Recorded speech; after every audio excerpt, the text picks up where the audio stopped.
বিগত 17 বছর 17.5 বছর ফ্যাসিবাদী সরকারের যে মিথ্যা বানোয়াট গায়েবী মামলা, এই মামলাগুলা আমাদের দলীয় নেতা কর্মী দীর্ঘদিন নির্যাতিত ছিল।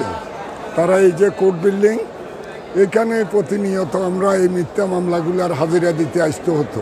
দলের ভারপ্রাপ্ত চেয়ারম্যান দেশনায়ক তারেক রহমান, যিনি আমাদের আস্থার জায়গা, তিনি সবসময় আমাদেরকে বলেছেন যে ফ্যাসিস্ট সরকারের পতন একদিন হবে এবং এই জাতীয় মিথ্যা বানোয়াট কোনো মামলা এগুলা থাকবে না, একদিন এই মামলাগুলা শেষ হবে। আমি শুকরিয়া আদায় করি আমার বিএনপি পরিবারের চট্টগ্রাম মহানগরের প্রায় 446টি মামলা প্রত্যাহার হয়েছে, বাকিগুলো প্রত্যাহারের প্রক্রিয়াধীন আছে। এর মধ্যে আমার 24টি মামলা সবগুলো প্রক্রিয়া প্রত্যাহার হয়েছে।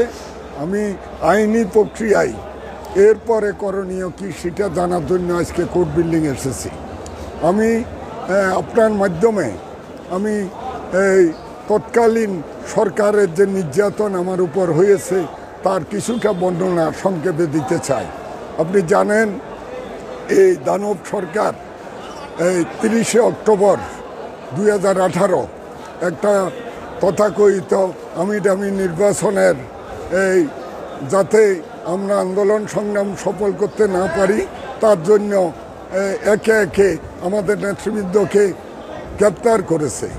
30 তারিখ আমি আমাদের কেন্দ্রীয় কর্মসূচি হিসাবে একটা এই প্রোগ্রামে অংশগ্রহণ করার জন্য পার্টি অফিস কেন্দ্রিক যাই।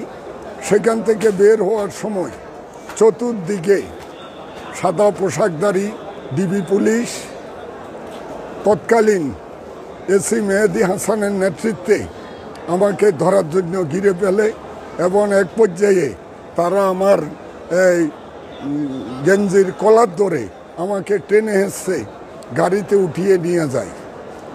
নিয়ে যাওয়ার পর তারা এই আমাকে যে পরদিন জেল হাজতে প্রেরণ করে এবং সেখানে আমার বিরুদ্ধে রাষ্ট্রপক্ষ রিমান্ড দাবি করে, এবং আমাকে রিমান্ড মঞ্জুর করে। সেই পরিপ্রেক্ষিতে আমার পায়ে ডান্ডা বেরি লাগিয়ে হাতে হ্যান্ডকাপ লাগিয়ে আমাকে তারা রিমান্ডে নেয় এবং রিমান্ডে অমানসিক নির্যাতন তারা করে। আমি একজন রাজনৈতিক কর্মী, আমি কখনো দলীয় কর্মসূচির বাইরে কোনো অন্যায় অনিয়ম করি নাই। তারপরও তারা আমাকে সেই দিন যেভাবে নির্যাতন করেছে, এই নির্যাতনের বর্ণনা যদি পৌঁছে দিতে চাই তাহলে তোমার গা শিউরে উঠবে। তারা আমাকে লাইট বদ্ধ করে আমার গায়ে হাত দিয়ে নির্যাতন করেছে। ঠিক একটি মামলা নিয়ে আমি জেলখানায় প্রেরণ করে পরবর্তী পর্যায়ে ধারাবাহিকভাবে মোট আমার বিরুদ্ধে 24টি মামলা তারা বিভিন্নভাবে গ্রেপ্তার দেখিয়েছিল এবং প্রতিনিয়ত এই কোর্ট বিল্ডিংয়ের এই কোর্ট বিল্ডিং সেখানে বিভিন্নভাবে আমাদেরকে এনে আমাদেরকে মানসিকভাবে শারীরিকভাবে আমাদের উপর যে অমানসিক নির্যাতন চালায় সেটা সত্যিই হৃদয় বিদারক। এবং এক নাগারে প্রায় আমি 9 মাস জেল খেটতে হয়েছে।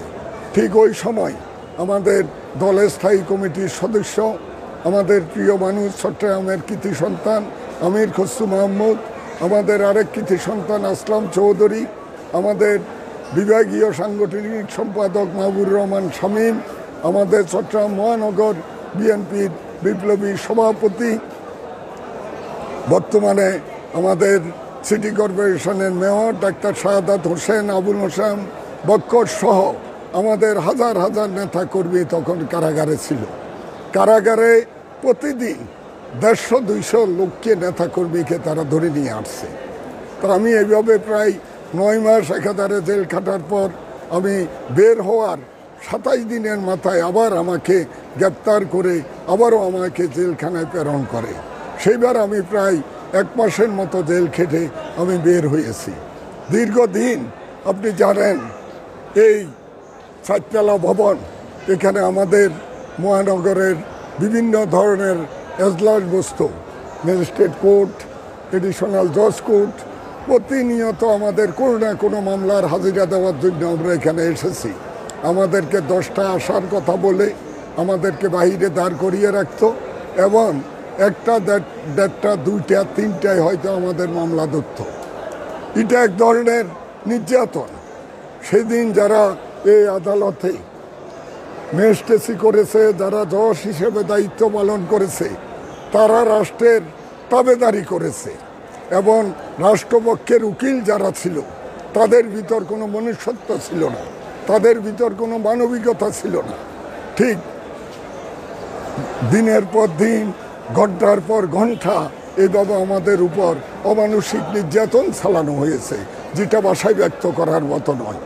আমি আপনার মাধ্যমে বলতে চাই, যেহেতু আপনি জানেন চট্টগ্রাম উত্তর জেলার যুগ্ম আহ্বায়ক, আমি সুন্দীপের সাবেক নির্বাচিত সাধারণ সম্পাদক।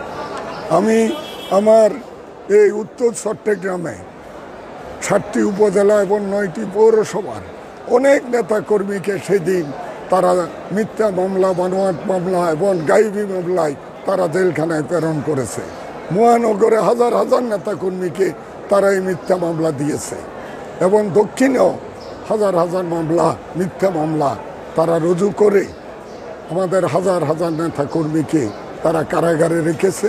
এবং প্রতিনিয়ত এই কোর্ট বিল্ডিংয়ে যখন আমরা উপস্থিত হতাম, আমাদের এই তথাকথিত গাইবি মামলা, মিথ্যা মামলার আসামিদের একটা মিলন মেলা হতো। যা হোক, প্রায় 15-16 বছর এই পেশিদের শাসন, তারা আমাদের উপর এই যে মিথ্যা বানোয়াট মামলা দিয়ে আমাদের পরিবারকে ধ্বংস করে দিয়েছে। আমরা একজন লোক আমাদের জমি জমা বিক্রি করে এই মামলা চালাতে গিয়ে আজকে বিএনপি পরিবার আজকে ক্ষতবিক্ষত, আজকে সবাই অর্থহীন, আজকে সবাই মানবত জীবনযাপন করছে। তারপরও আল্লাহর কাছে শুকরিয়া, আমাদের বর্তমানে আমরা মামলাগুলো থেকে উদ্বহতি পেয়েছি। আমরা অন্তত 5 তারিখের পরিবর্তনের পর রাত্রে ঘুমানোর একটা ব্যবস্থা হয়েছে।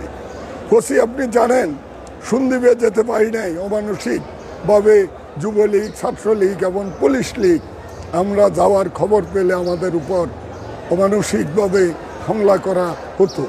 ঠিক একইভাবে এই শহরের বাসভবনে দীর্ঘদিন থাকতে পারি নাই, বাসায় থাকার কোনো পরিবেশ এখানে ছিল না।